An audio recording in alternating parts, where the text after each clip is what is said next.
கடவுள் இருக்கிறாரா என்ற தேடல். நரேந்திரன் கல்லூரியில் படித்துக் கொண்டிருந்தபோது மேலை நாட்டு தத்துவங்களையும் அறிவியலையும் ஆழமாக கற்றார். இதனால் அவரது மனதில் ஒரு பெரிய மோதல் ஏற்பட்டது. ஒருபுறம் பாரம்பரியமான பக்தி, மறுபுறம் எதையும் ஆதாரத்துடன் நிரூபிக்கச் சொல்லும் பகுத்தறிவு. இந்த நிலையில் கடவுள் உண்மையிலேயே இருக்கிறாரா, அவரை யாராவது நேரில் கண்டதுண்டா என்ற கேள்வி அவரை தொலைத்தது.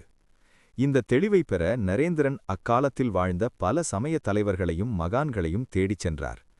பிரம்ம சமாஜத்தின் தலைவராக இருந்த தேவேந்திரநாத் தாகூரை சந்தித்து, ஐயா, நீங்கள் கடவுளை கண்டிருக்கிறீர்களா என்று நேரடியாக கேட்டார்.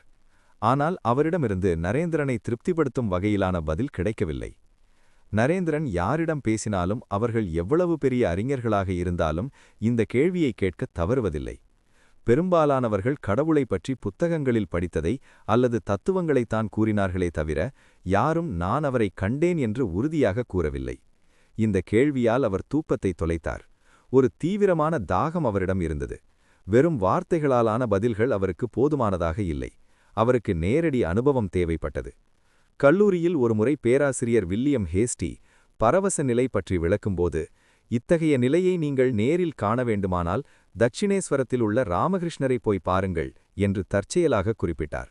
இதுவே நரேந்திரனின் தேடலுக்கு ஒரு திசையை காட்டியது. இந்த தேடல்தான் அவரை தட்சிணேஸ்வரத்திற்கு அழைத்துச் சென்று ஸ்ரீ ராமகிருஷ்ண பரமஹம்சரை சந்திக்க வைத்தது.